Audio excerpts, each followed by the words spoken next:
G'day, I'm Corey Wild and welcome to the swamps of Savannah, Georgia. Here we are on another wildlife adventure. I've come to this spectacular location to check out some of its awesome habitat, diverse species, ultimately to teach other people about the animals that live in this area. What we've got here is the cottonmouth or water moccasin, one of the most feared species of snakes in this area, who's really not that scary at all, is quite placid to tell you the truth. So join me on a wildlife adventure and let's go and see what we can find.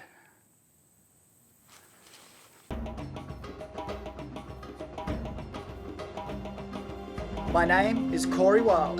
I'm a wildlife adventurer conservationist with a passion for dangerous and exotic animal species. Welcome to Komodo country. For as long as I can remember, I've been catching, studying and working with wildlife. Awesome, look at all these spectacled flying foxes up here. From the cute and cuddly to the highly venomous and the massive man-eaters. My quest to discover new species and thirst for adventure has led me through jungles, caves, underwater realms, from deserts to alpine peaks, savannas and mangrove habitats, on 4 continents in over 12 countries around the world. Well, elephants have been through here. My mission is to explore, track down, catch and educate about exotic species. Here we are in search of the one-horned rhino to promote Mother Nature and inspire humans to reconnect to it. Here he is, it's all the commotion here, this is the big boy. Also highlighting positive conservation organisations and their projects along the way. I believe creating a better understanding of our natural world will in future help to protect it. He's only small, but he's a little bit interesting. Get ready to venture into the wild, wild world.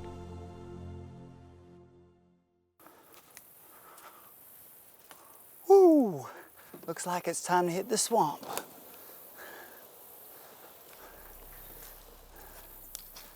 Navajo style.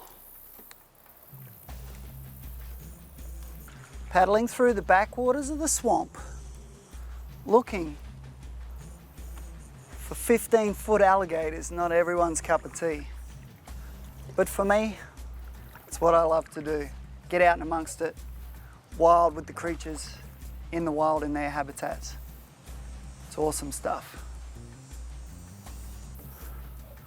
Just navigating our way through this little backwater swamp here. We're off the main river, so places like this is where I can expect to find some secretive reptiles.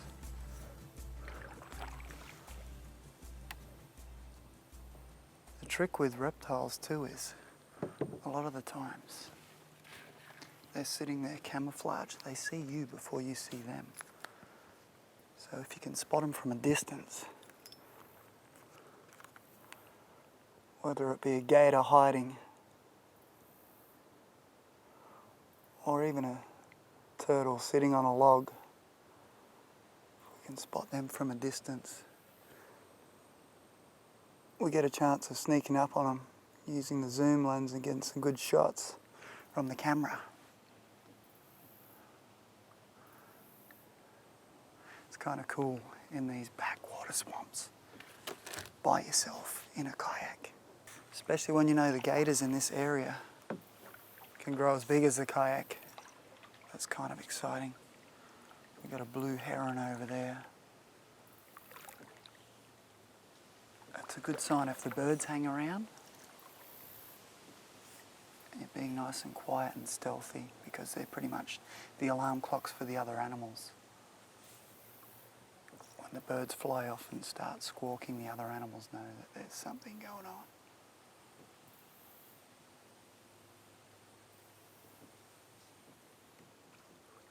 He's up in front of us. Give you a bit of a look of what we're heading into.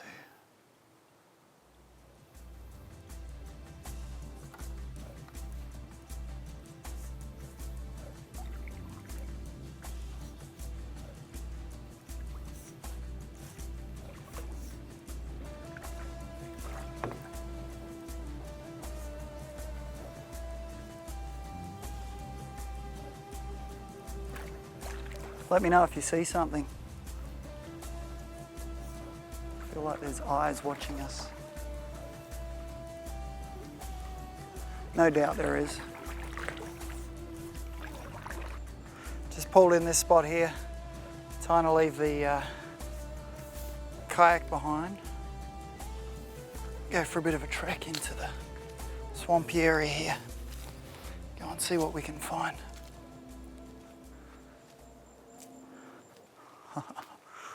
Look at this place.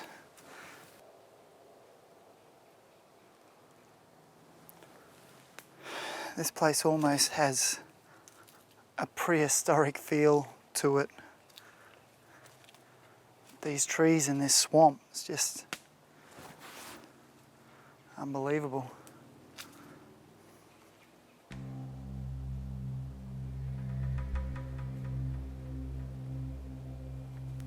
These cypress trees with their buttressing roots adds to their stabilisation. Also you can see all these breathing roots sticking up out of the ground. They're very porous and it helps the tree to breathe when this place is underwater. Very interesting habitat, and I can totally see why some people would be freaked out to be in this sort of area, especially at night time. It's almost got this eerie feel to it.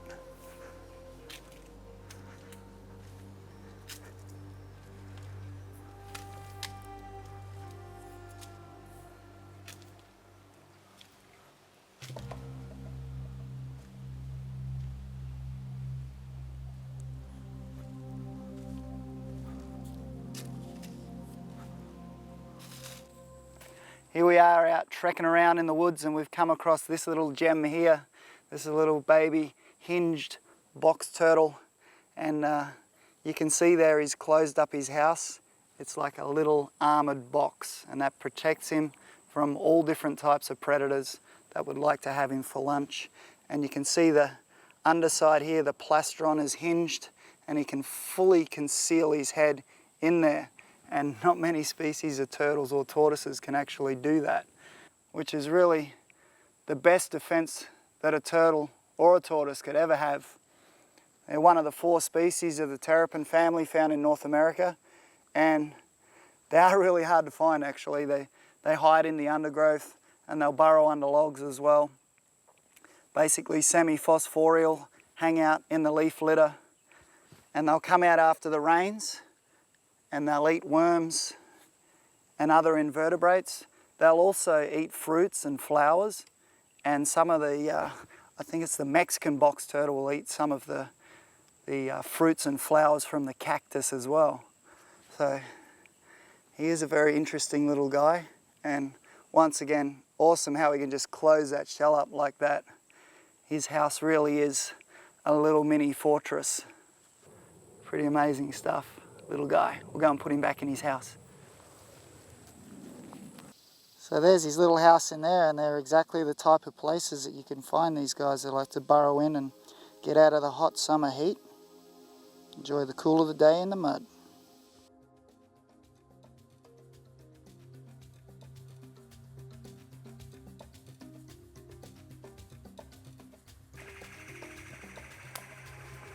So you can see now we've entered into a completely different habitat. Now, this is still a swamp area, but it's not influenced by tidal surge. There's a lot of native palms in here as well. And it's amazing how you can just change your habitat slightly and get totally different species which live there. Obviously it all depends on the vegetation and the food sources available for each different species. But I'm keeping my eyes peeled because I'm really in the search for one of the 6 species of venomous snakes that live in Georgia. Anyone will do at the moment. I won't be picky. But you definitely have to be careful where you step, because a lot of these snakes rely on their camouflage. Second events would be rattle, if they have a rattle. So, really got to watch where you're walking. I'm not sure if you can hear that or not in the background. I'm out in the middle of nowhere, you know, and then a chainsaw starts up. Human impact on the environment is relentless. I've been to many, many remote areas and heard chainsaws start up, or grinders, or, you know, battery powered this or motor powered that everywhere. You know, and you think you're right out amongst it by yourself, and you hear that sort of stuff, and it's kind of disappointing. Not just because it's annoying when I'm trying to film, but it's also a shame to know that, you know, in this great habitat out here, humans are still chopping it down.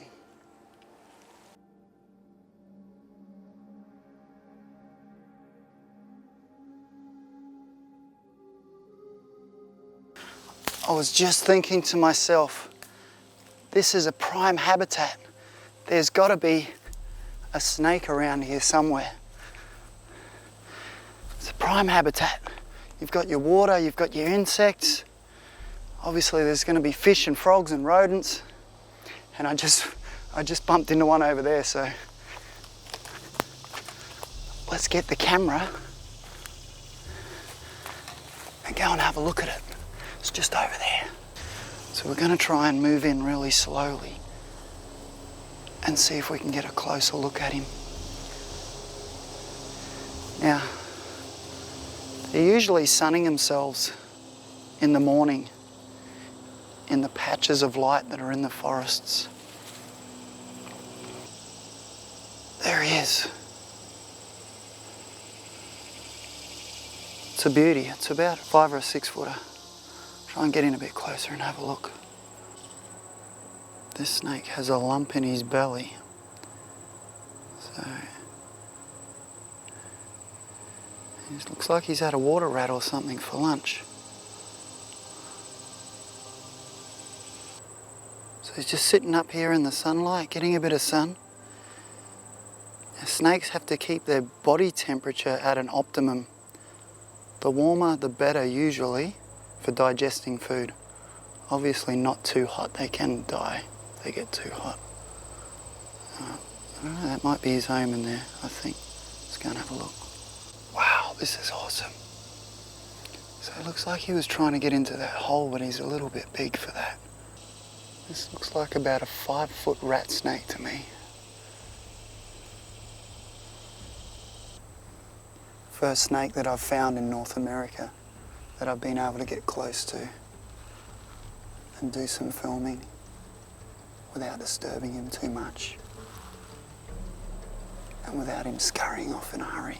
Actually get to have a look at it. He's definitely tasting me out. He can, he's got that tongue going 100 miles an hour, and he's wondering what's going on. I have the feeling he's trying to find his way into this hole over here. There's a good chance this is his house.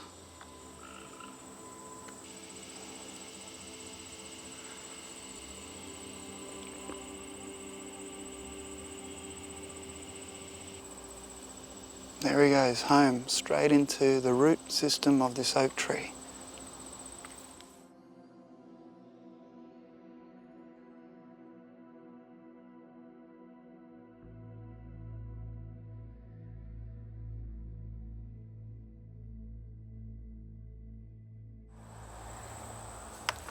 Haha, awesome stuff.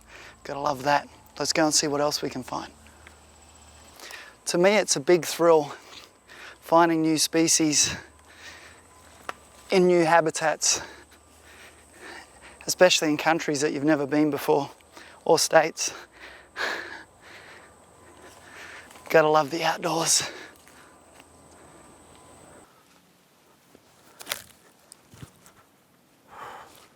Time to get this show on the road. We're gonna make our way down the river now. Slipped into the main stream. We'll see what we can find.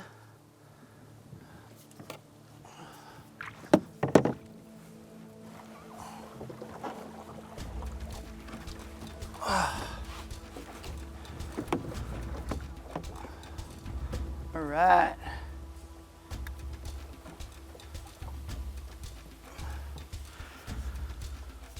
Here we go. This is the Ogeechee River.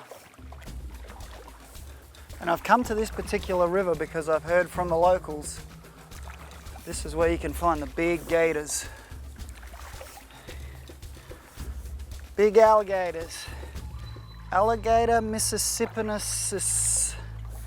Try and say that 20 times. Mississippiensis.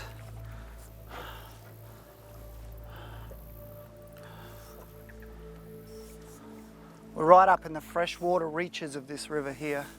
And to me, I find that some of the real big crocodilians like to be right up in the freshwater. You get a few in the brackish stuff as well. Obviously, gators and saltwater crocodiles are completely different on where they can live, but gators can tolerate a little bit of brackish water, but not too much salt. So up in these freshwater areas, you do get remote large ones. And I think one of the reasons also is that they like up in this 100% fresh water is, you know, there's a lot more freshwater turtles.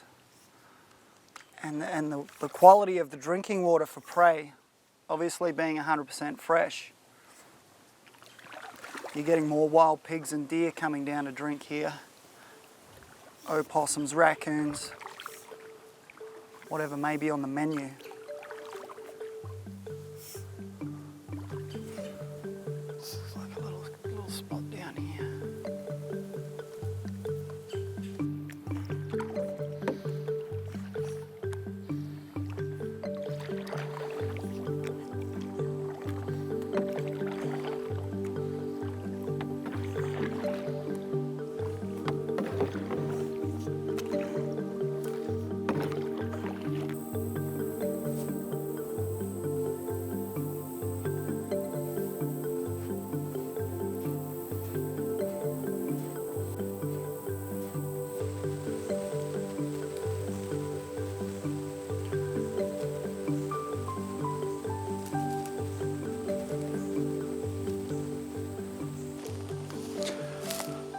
I've been trekking around for some time now, and I've got to tell you, this is an arachnophobic's worst nightmare, this place. There are spiders absolutely everywhere. But let's have a look at some. Here's a little spiny orb weaver spider from the Gastronocanthra family. Now, these spiders are responsible for eating billions and billions of mosquitoes and fruit flies worldwide, so they're great to have around. They're only about the size of your thumbnail, and they have such an intricate, tight-knit web, they're able to catch these tiny flying insects.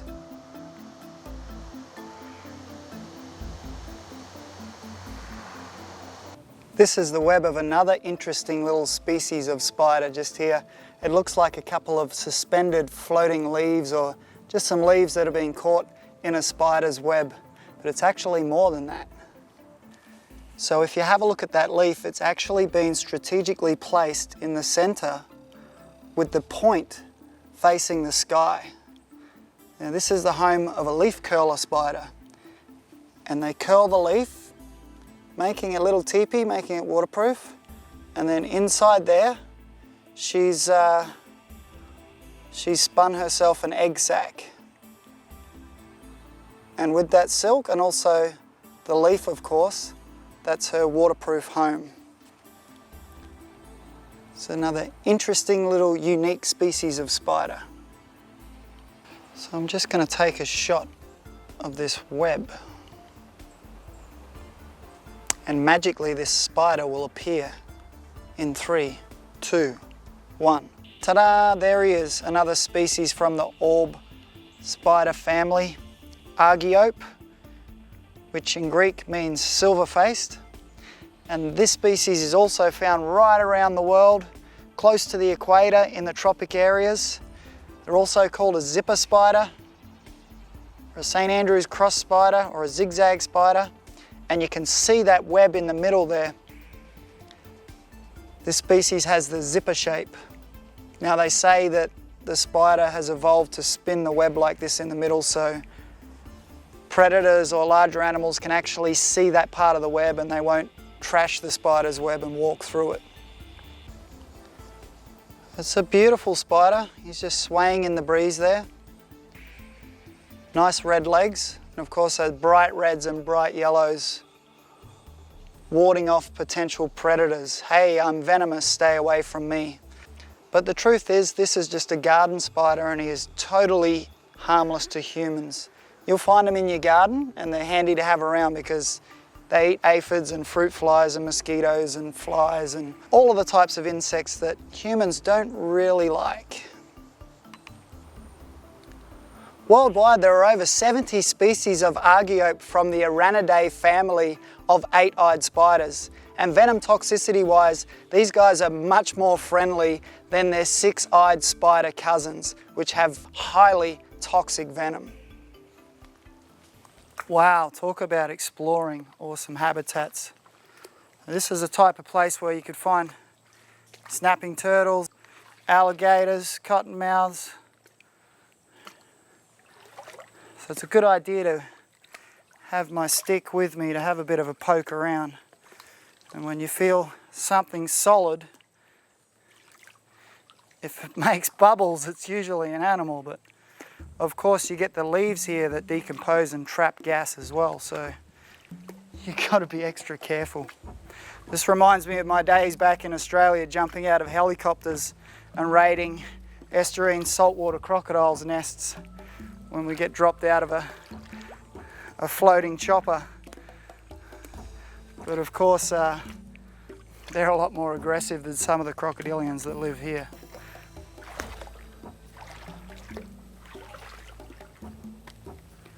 We're in the thick of it now. This is a real swamp, proper.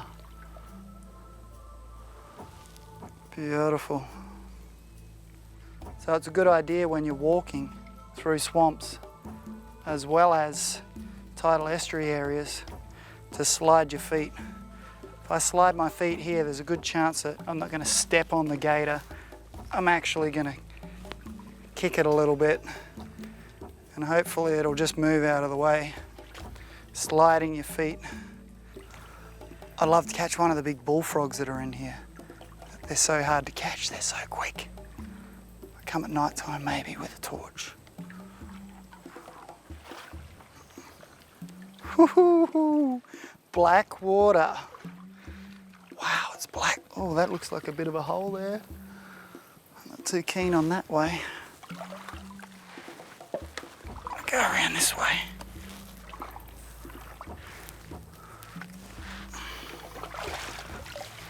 Oh, it looks like a potential alligator slide there to me.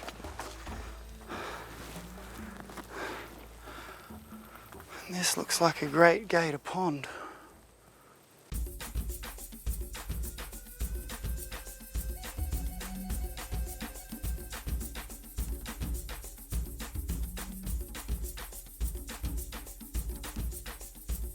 Woohoo! What we've got here is the cottonmouth or water moccasin, one of the most feared species of snakes in this area, who's really not that scary at all, is quite placid to tell you the truth. There are actually 3 species of cottonmouth, and luckily for me, I'm in a state where all 3 species coexist together. Look at this beauty. Yes, cottonmouth, Achistrodon piscivorus. We're in the swamp here. We found this little beauty. And you can see that dark colour. You've definitely got to be careful where you're standing, where you put your feet. He's a semi-aquatic snake. He loves these marshes. He loves hanging out in the wet stuff and hunting frogs. He'll also hunt mammals. That's why he has the heat sensing pits on the face there. Great camouflage, as you can see, a nice dark colour. In the late afternoon and early mornings, they'll hunt out in the open, and in the hotter parts of the days, they'll move into the water or the shaded areas. The cottonmouth, which has a fierce reputation of being a snake that'll attack you and come towards you, is simply not true. This guy is very mellow and he's done nothing but try and get away from me since I found it. It didn't even gape, it hasn't showed any sign of aggression at all. But it is one of the venomous 6 in the lower 48. There are 46 species of snakes found in Georgia, and with so many species, how do we tell the difference between what's venomous and what's not? Now, there's a couple of species of water snake which look like this, and unfortunately are killed all the time because people lack the knowledge of distinguishing the difference between a venomous snake and a non-venomous snake. So a couple of quick pointers are, he has the elliptical pupil or vertical pupil, and he also has a heat sensing pit on the side of the face. You can't always go by the triangle shaped head because other water snakes will have triangle shaped heads also. And 3 of the 6 venomous snakes in this state actually have rattles. The timber rattlesnake, the eastern diamondback rattlesnake, the pygmy rattlesnake. So that's a very easy way to tell whether it's venomous or not. Okay, while I got this guy here, I just wanted to give you guys a bit of a closer look. His other name, of course, is the cottonmouth, and we're going to have a little bit of a look inside of his mouth now and see exactly why that is. When he's in a grumpy mood, he'll coil up and he'll display that white mouth there. I'm being very gentle with this snake at the moment, so he hasn't even got his mouth open, he's quite mellow. But what I'd like to do is give you a quick look at his fangs, if he'll allow me, without making him too grumpy. There we go, there's that mouth, there's those fangs. You can see that there. That's definitely where he gets his name from. That's the ever watchful eye snake in the grass there.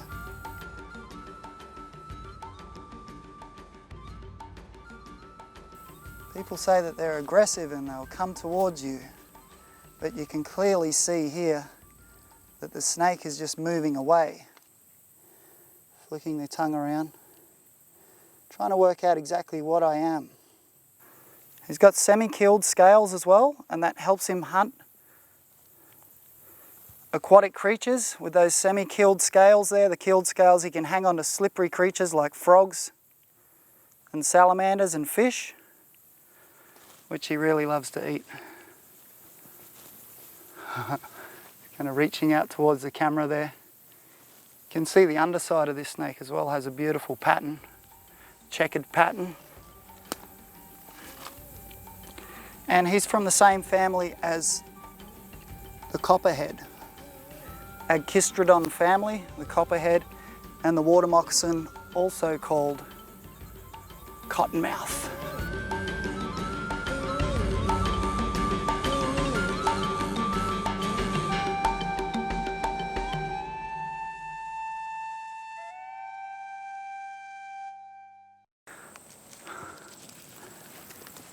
Check this big guy out. You fat grasshopper. These ones are walking around all over the place here. A general rule of thumb with these grasshoppers, the ones with the small wings that are quite colourful, they're the ones that you can't eat. This one's a whopper.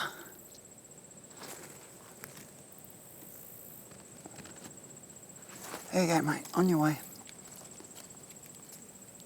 On your way.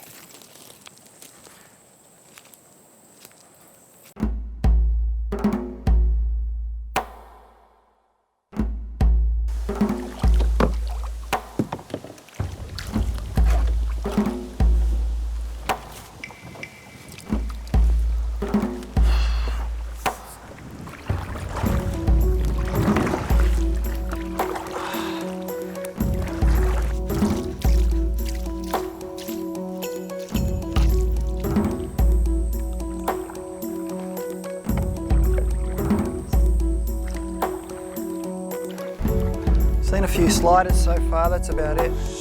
But I'll tell you what, they're quick. They see you from a mile away and they just sit there dead still. Just blip,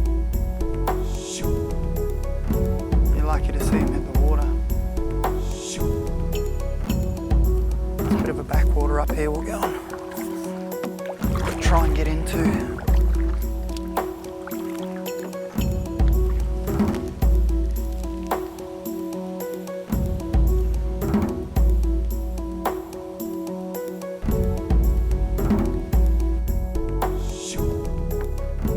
Nice spot for gators.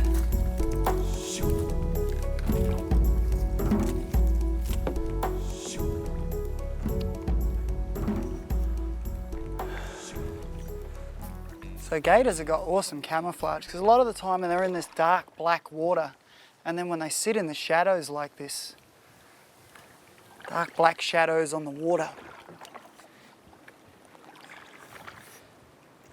they really, really blend in.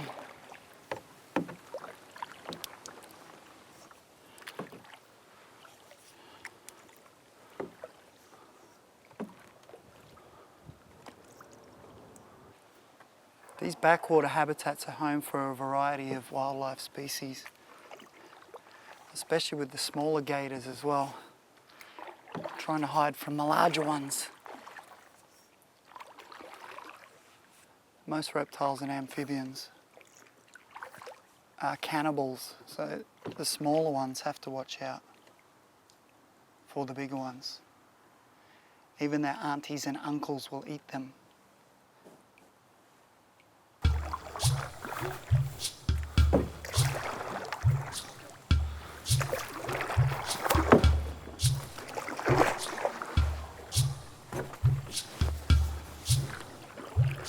Don't be afraid to use the obstacles to steer for you.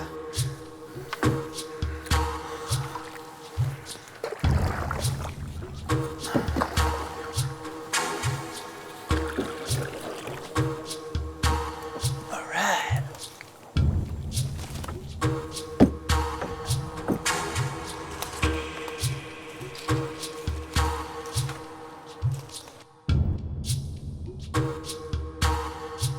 Right, have a look at this little beastie. This is Nephla clavipes, and this is the golden orb spider from the southern states. They're also known as a banana spider or a wood spider, and they're found right around the world in most tropical and subtropical climates. And you can see this beautiful golden web here from where the spider gets its name. An interesting thing with these spiders is they'll set up a massive web and they'll leave it there as long as they can. They'll repair patches of it, and what they actually do is if there's a patch that needs to be repaired, they'll snip it out and then they'll eat it. They'll consume the web and then they'll patch it up with new silk from the spinnerets on the back. Thanks to these guys, there are billions and billions less mosquitoes and flies. These guys keep their numbers in check and they're eating them non-stop. She comes back into her web. Into that position there in the middle, and what they do is with their legs, they have sensory hairs, and any slight movement on the web and she'll twing, twing, twing, start plucking those web lines to see exactly where the prey is. Another interesting thing with these spiders as well is if it's a really windy day and they don't want their web to get blown away, they'll actually cut out holes in it to let the faster airflow go through the web without actually blowing the whole web away.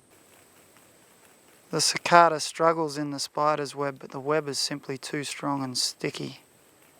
So the golden orb spider is waiting for its prey to basically wear itself out, and then she'll come in for the kill. Now that's a good size Nephila. And she's got herself a beetle. You can see in the right-hand side of the screen there's another little species there. That's not actually a male. That's called a dewdrop spider. And they have a silvery coloured abdomen, which that's where they get their name from. So the dewdrop spider lives in symbiosis with the orb spiders, and they'll eat smaller insects from the web, but they'll also steal her food as well if they get the chance. Now, just up above her, you can see there's another little spider in her web. Where'd he go? There he is. That's actually the male. Look at the size difference. He is tiny. Now, an interesting thing with these males is it looks like he's got large fangs, pedipalps, and they're his sperm sacs.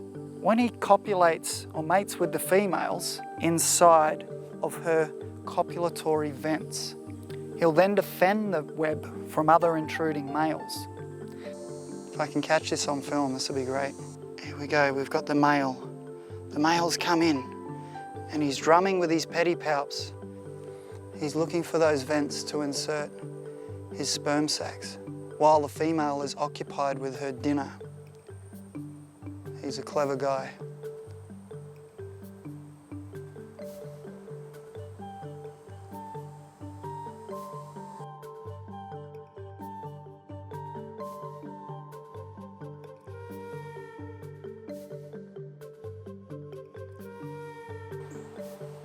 So once she catches and overpowers her prey, she injects it with a lethal dose of venom, which then begins the digestion process. One of the characteristics of this spider also is that silver cephalothorax and the bright orange yellow abdomen. She actually has to fend off the males and the dewdrop spiders from her dinner. And as you can see, she's got quite a meal there. And she's busy eating. Oh, she just kicked the male out. Here we can see the dewdrop spider. Whoa, he just got kicked out of there. He was coming in for a closer look and wanted some of her dinner. So a couple of interesting things with this spider's web. They actually have the ability to disperse non-stick silk. This is what the spider will use to make the frame of the web, and then he'll go around, or she'll go around in this case, and fill in the gaps in between with a sticky silk, aiding to catch the prey, obviously. Now, the non-stick web framing, they try to make permanent, and then they just fix up any other little patches, any other holes created by leaves falling through, or maybe a bird will fly through or something like that, and they'll patch that up. Another interesting thing as well, some species actually have a natural ant repellent in their silk. Now this stops the ants from climbing the trees, running down the strands and stealing their food or even attacking the spider. The webs can actually be up to 2 meters round, maybe even a little larger. There's a species of Nephilidae in Australia which is actually known to occasionally catch really small birds, and they have been observed catching small tree snakes in their web also. The silk is super strong, and I'm sure in some cultures they've used it for fishing lines.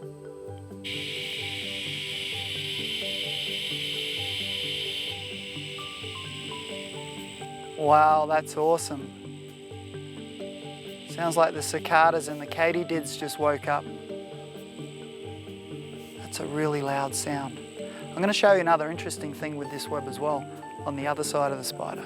Just in front of his main web, he has another safety web set up here. Now there's strands going all over the place, and what that actually does is it protects the front of his main web because he wants to keep his web there all the time. So the safety web's actually just about half a foot in front of the spider. You might be able to just catch a glimpse of that there. It's actually non-stick, so it's not designed to catch things. It's designed to repel things. So let's say a bird flies down and sees that it wants to have the spider for lunch, or it wants to take something, steal something out of the spider's web. The bird will fly down and then touch this safety web, and the spider will make its escape. You can see those extra sensitive hairs there on the spider's legs. That's what she uses to detect prey in her web. The golden orb from the family Nephila is actually fossils dating back 165 million years. one of the oldest living recorded spider species. So these guys were here when the dinosaurs roamed. I reckon that's pretty cool. And just in case you were wondering what would happen if you walked into the spider's web whilst on a walk out in the forest, a lot of people freak out, but this is actually what happens. The spider will run away. Now, I actually didn't even get to touch the web then. So people that walk through spider webs, freak out and do this crazy dance, you're probably overreacting a little bit. Usually they'll go up to these emergency lines and then they'll run into the foliage. Sometimes they actually just jump off their web as well. They don't want to get hit by us guys. They're more scared of us than we are of them.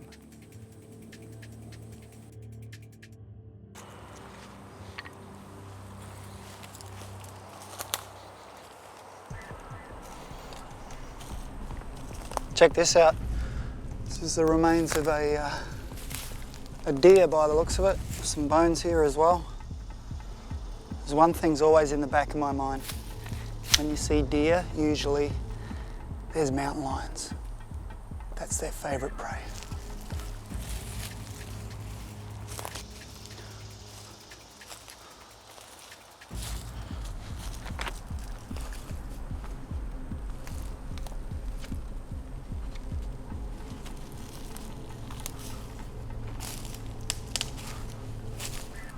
Just hiking along the river here, I found something in the water we might find a bit interesting. I've got to be careful though, because you don't want to get bit by one of these bad boys. And it's a good thing I bought the Polaroid glasses today. Let's go and have a look. Just got to sneak in quietly.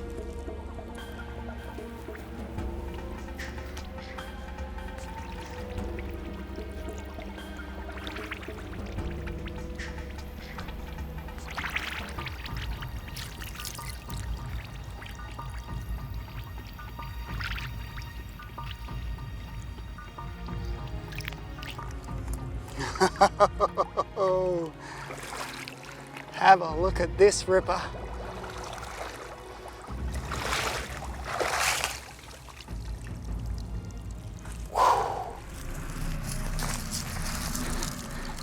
Easy strong, easy strong. Wow, this guy is so strong.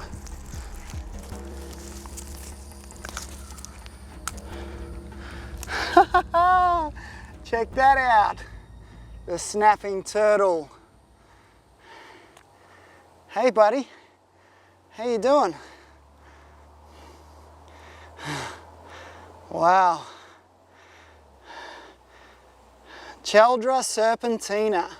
Now serpentina means snake-like, and the neck of these turtles is snake-like.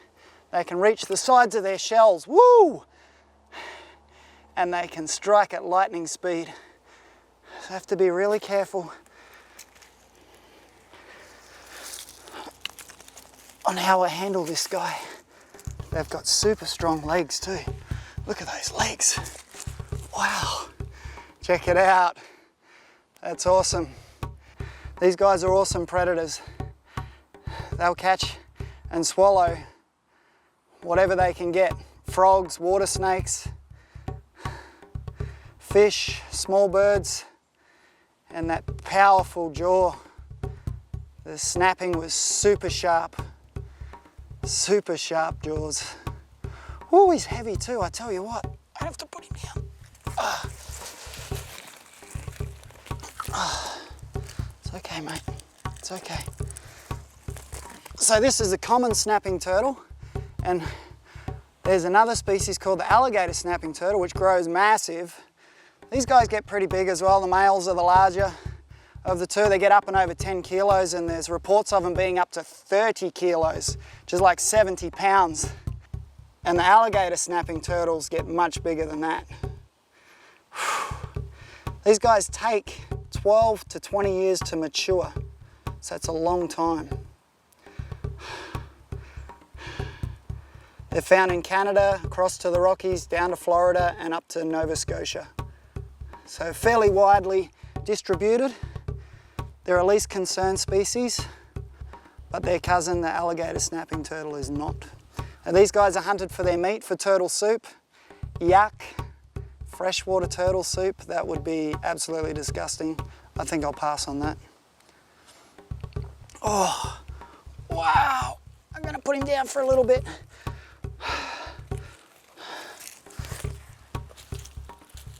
Oh. I have to be careful, very careful. Look at those claws there on his webbed feet. Got a little bit of armor on there too, very prehistoric looking. Look at the tail, big tail, and the lower plastron there. It's just joined on the sides by a little bit. It's just a couple of inches there. And you get a look at that mouth. It's super sharp. So of course his nostrils are positioned so he can just stick his nostrils and his eyes out of the water when they come up to breathe. I want to give you a look at this tail. The tail is very prehistoric looking, but it's a bit like holding a hand grenade. It could go off at any time. So as I said, they take 12 to 20 years to mature sexually, and the females can store the sperm for many seasons. And it's a boy. You can see there, that's his.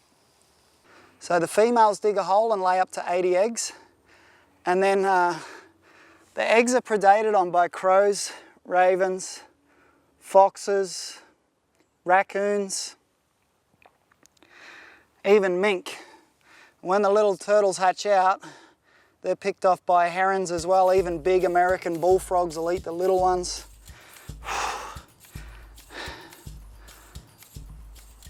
And his only real predators once he gets full grown is the alligator, bears, coyotes, and wolves. Are you going to stretch your neck out for us? Are you? He's like, oh well, as soon as you come into range, Corey, I'll stretch it out. He's got a big buff head, but it's sort of hiding in the shell there. Oh. So the underside there, you can see the plastron. Look at these claws here. Big claws.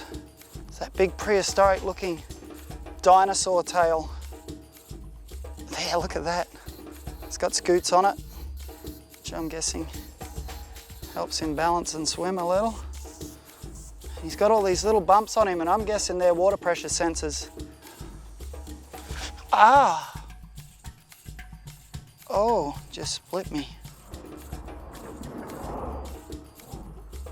Whew! Well, I just worked out another defense of these snapping turtles. The back spines on the back here are very sharp. You put your finger in there, he'll wedge your tail. Wedge his tail. Oh, oh, oh, look at that. He's reaching right over. He's grumpy now. Don't like being on his back.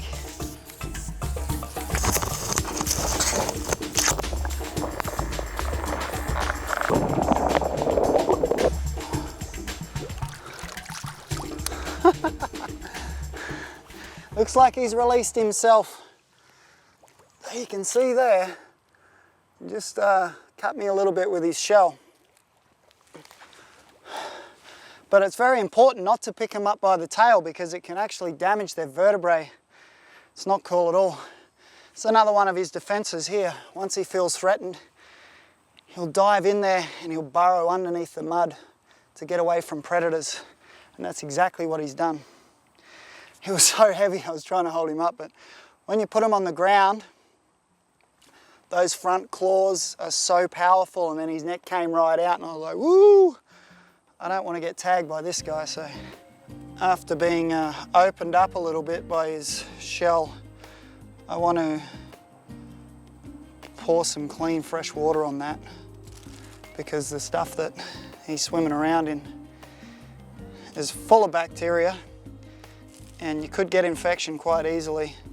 Basically all the leaves falling from the trees decompose. There's tons of bacteria in there, so. And in particular with any animal bites, you know, definitely anything that bites you or scratches you, you want to run it under clean water for a good a good 5 minutes just to flush it right out, and then use your antiseptic or rubbing alcohol.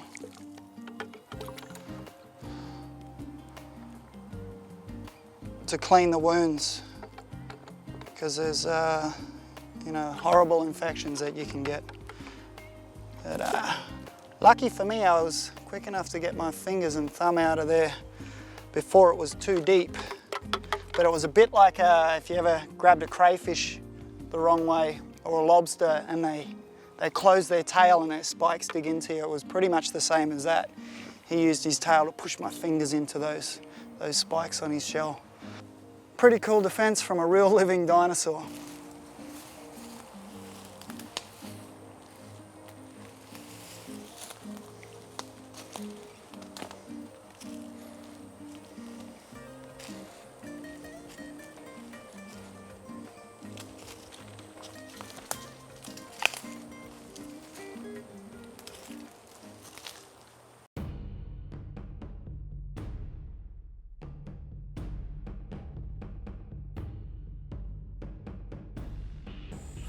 All right, have a look at this.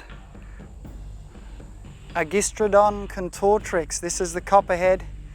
He's another species of the pit viper here. He's the cousin of the water moccasin, cottonmouth. And of course, he relies on his camouflage to conceal himself. And if you don't see him and step on him, this snake is gonna bite you. 9 times out of 10. And by looking at that camouflage there, you can see that he's going to be very hard to spot. Now, besides the rattlesnake, this is one of the most widely distributed of the venomous snake species here in the southern states.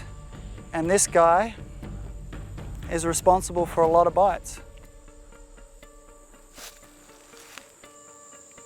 And you can see this snake just blends in with his environment unbelievably. He just cruises around, and that pattern there breaks up his silhouette and just makes him look like bark in the litter. One of the 3 species of the 6 species of venomous snake in Georgia. And this is one of the species that doesn't have the rattle on the tail. And you can see that elliptical pupil there, the vertical pupil, and you can see that heat sensing pit. But what he'll actually do is when he's distressed, he'll wiggle that tail in the leaf litter, mimicking a rattle, to make noise, to deter and to avoid being stepped on by larger animals or humans.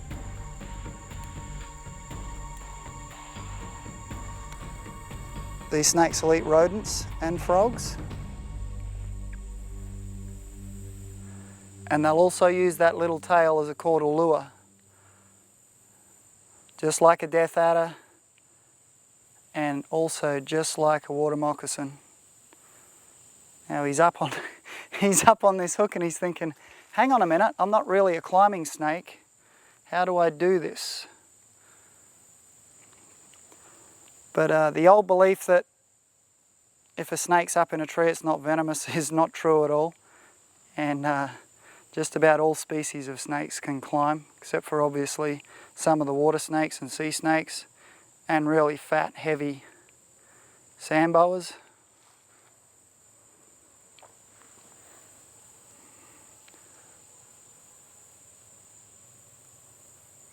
But he's doing a good job there. What a demonstration of a non-arboreal snake. Well, not really an arboreal species, but look at the way he can hang on to that tiny little hook. Pretty amazing. What a simply stunning snake. Look at that camouflage. Beautiful copper colours, and that's where he gets his name from, obviously.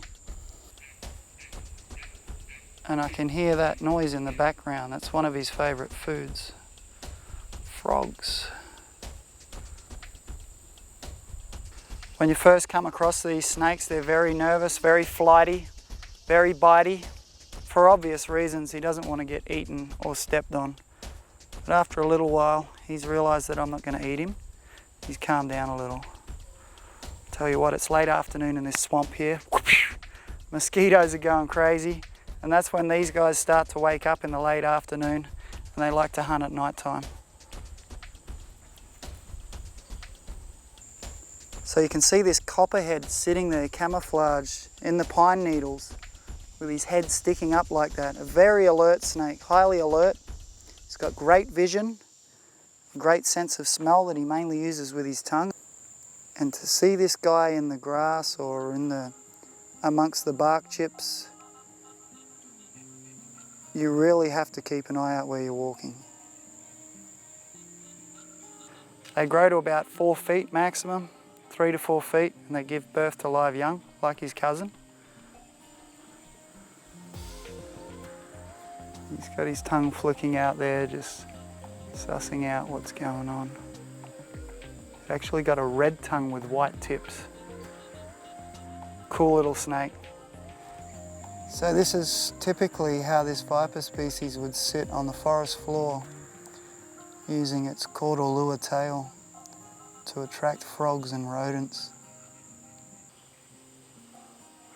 All right, awesome stuff, the copperhead.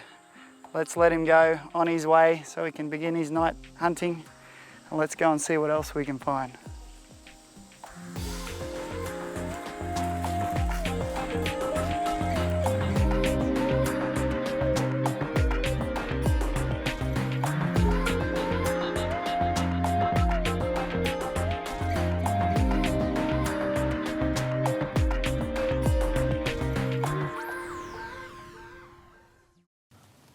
Time to head back to the boat. Gonna head downstream a little bit, have a look for a connecting creek, see if we can go up that and find some quiet black water.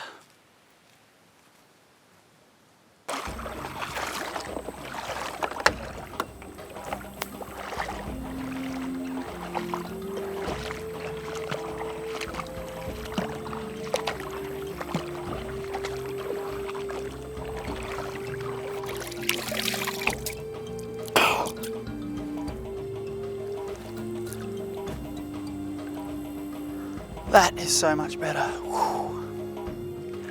You never know what you're going to come across drift around in these shallows as well. It's a good spot to spot things with the Polaroids on.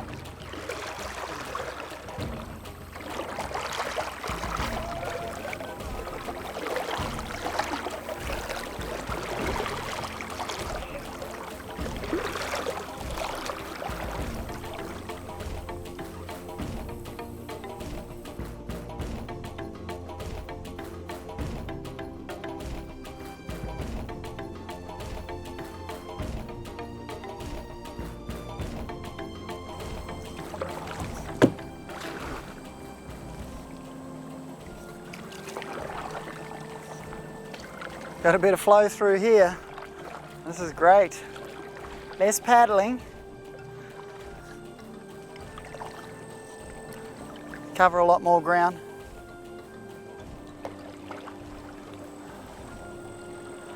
Comes the sun.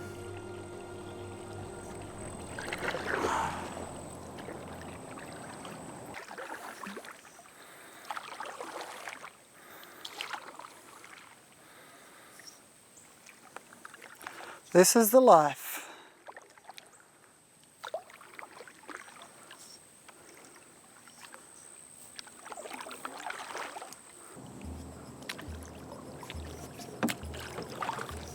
Oh, there's an upside down boat. That's interesting.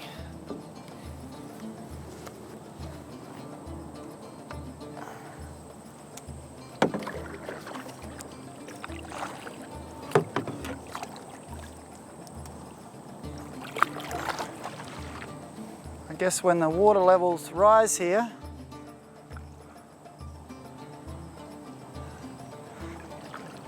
they can flip boats. Now this place is called Black Creek.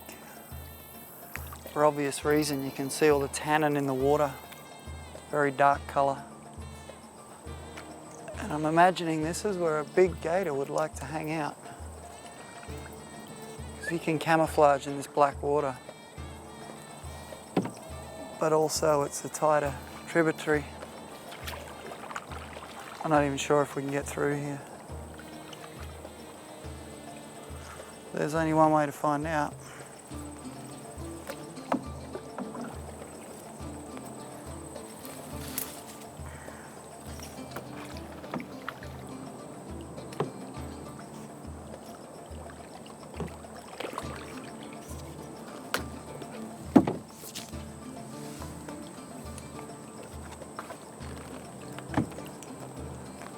Trying to keep this lens dry.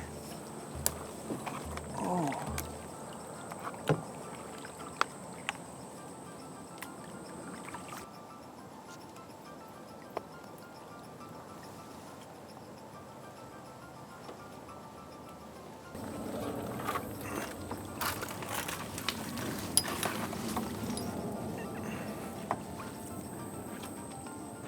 Wait, that's freaky.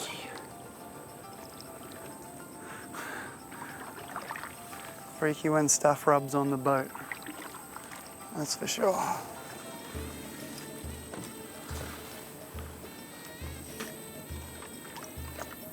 Yeah, in Northern Australia I wouldn't like to paddle a 16-foot or 15-foot kayak or canoe into the rivers up there.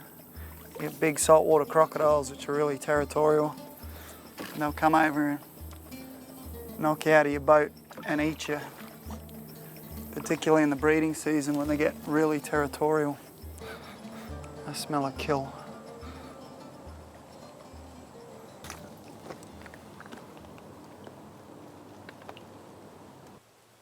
I just caught sight of a massive alligator. So I'm going to try and sneak up on him, see if we can get a closer look.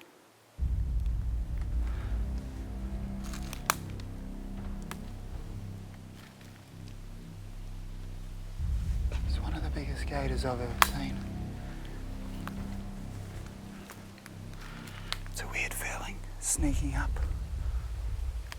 on a predator as big as this. Especially when you're all alone. You never know where they're going to pop up from. And in this black water, you really have to keep your wits about you. Even with polarized sunglasses on, you can't see into that. This looks like a good spot for a stakeout.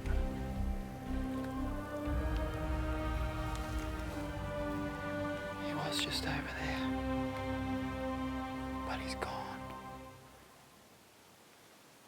He's got to come up for air sometimes, so I might just stake it out here for a bit. See if we can get a shot of him. These big gators are smart, they've been hunted, so you know, they see a human and number one instinct is to hide from prey and sneak up on it, but number two built-in instinct is sometimes a gator that's been hunted is to hide from humans as soon as they see one. There he is, that's the big guy I saw.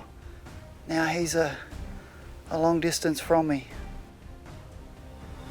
That's got to be 12 foot, 300 kilo gator. That's a big one. He knows I'm here. He's so tuned in with his environment. You know, it'd be awesome if he got out of the water. That'd be amazing, but highly unlikely. He's in his element. Oh, here's a telltale sign of something living in the area. Check this out. Something's chewed its way through there and nearly right through. Probably wanting to collect a log to take back to his beaver dam.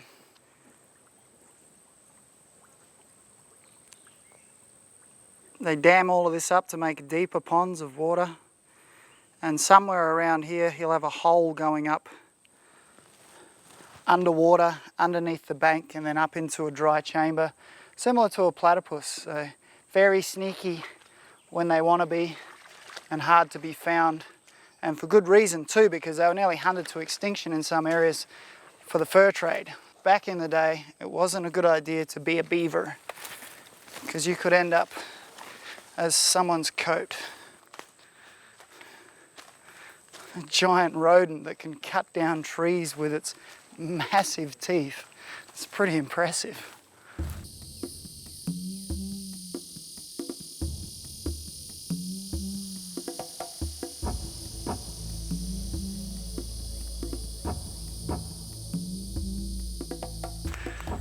Trekking around in the swamps of southern Georgia looking for venomous snake species is not everyone's cup of tea. A part of me would really love to find a big eastern diamondback rattlesnake, or a cottonmouth, or a copperhead, pygmy rattlesnake.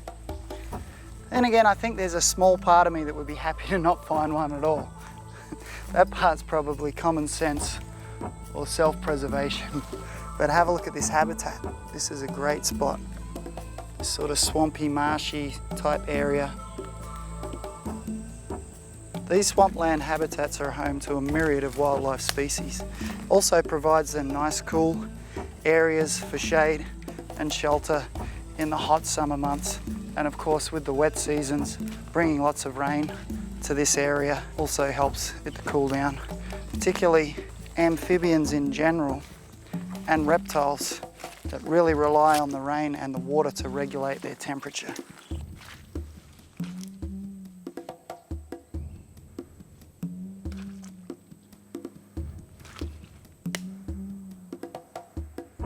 I tell you what, you really have to be careful where you're walking. This guy is another cottonmouth. There are a few of them around, and it's a juvenile. He's got a much nicer pattern. He's probably just sloughed his skin as well. You can see that beautiful lance head and those awesome camouflage colours. Now when they're juveniles, they'll actually use their little caudal lure tail, and they'll use that to attract frogs and insects, which they'll then chow down on. And when they're hatchlings, that is actually a bright green colour. You can see the females grow larger than the males, and an extremely large one would be about 4 foot, a big female. So there we go, woohoo! Cottonmouth, another one off the bucket list. Obviously I don't recommend anybody doing this. I've been catching snakes since I was about 10 years old, and of course in Australia, all the ones I was catching at that age were highly venomous elapids. So I've had plenty of experience dealing with these. I wouldn't recommend anyone coming in and catching them. They're nice to observe from a distance, and they're an important link in the whole avatar system of these habitats. So don't kill them. If you do have a problem with a snake, call someone in your local area and hopefully they'll come and remove it for you. Now, this is a good example why when you go camping and trekking you should hang your backpack in the tree, just in case you get one of these guys that thinks it's a good home.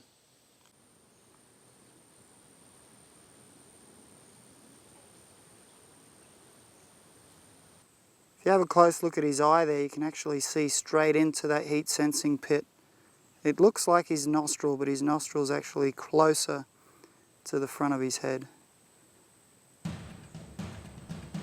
And this is a typical position that they sit in. Fer-de-lance and other lancehead vipers get their name from this posture. It's like an arrowhead sitting in the leaves.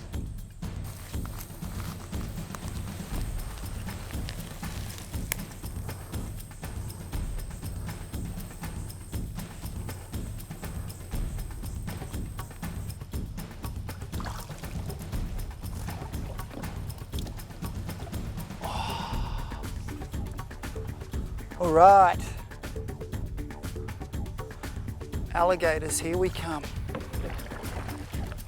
Ready or not, here we come.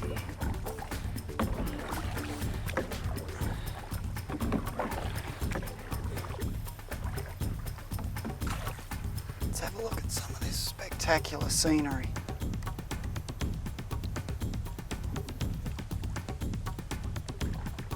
This looks like a good spot. I can manoeuvre through here.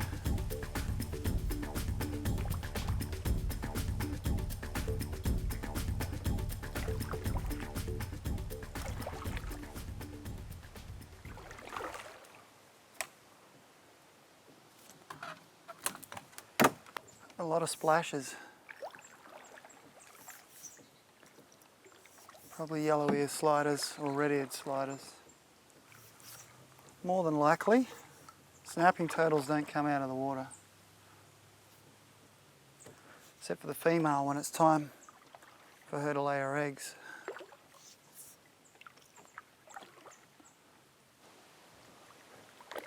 It's got to be careful too sometimes, because if you get them in shallow water, in a backwater with not much room to move, they can flip the canoe using that powerful tail of theirs. You go over the top of one in shallow water and he doesn't want you there, you'll know about it.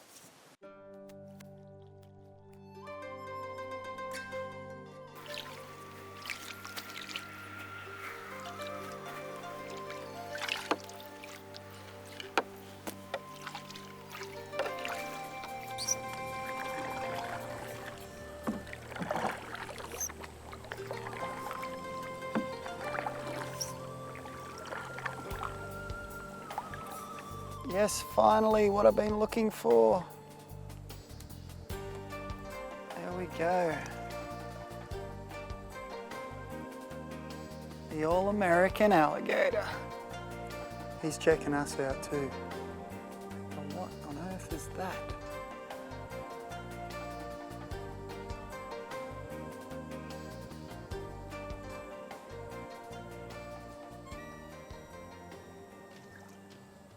He didn't like us getting too close, that's for sure.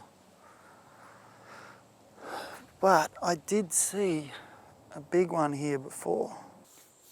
Sometimes if you're in the territory of a big one, he might come and find you. They usually like to show up when the mosquitoes and midges or no-see-ums start biting. For bubbles, there's a few bubbles stirring. Could be snapping turtles. Could be a gator.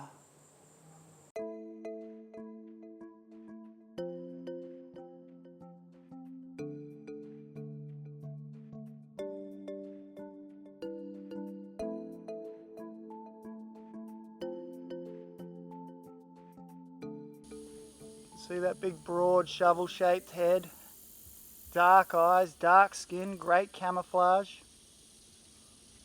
There are only 2 species of alligator found in the world, and the other one is the Chinese alligator, and they're from the same family as the caimans. Awesome to see them out here in their natural habitat in the wild. Lucky for the state and federal governments protecting alligators, because they were nearly hunted to extinction in the 50s. Since then their populations come back, but they're nearly all gone, so.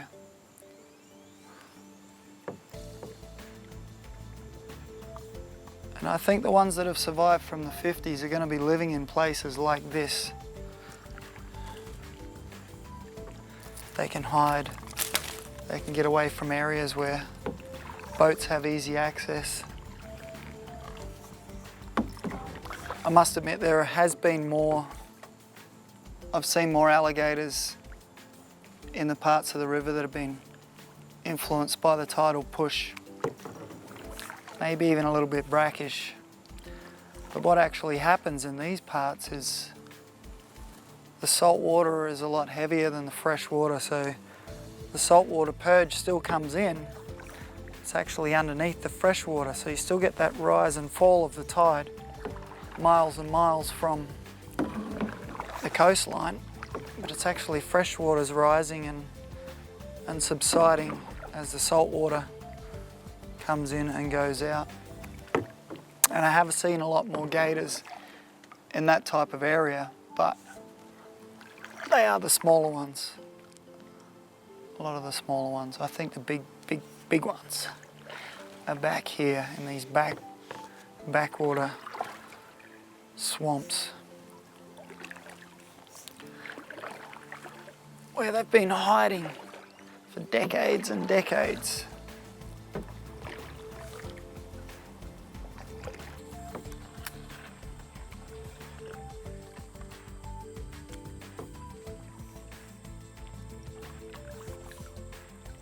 It's a good thing we still get to see them. And they do play an important role in the ecosystem, obviously, in being an apex predator, top of the food chain.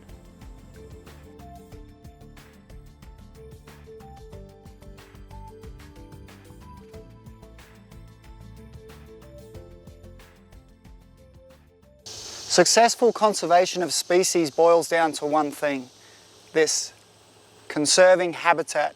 If the animals have a place to live, they will always be there. It's up to us to ensure that their homes are safe and protected.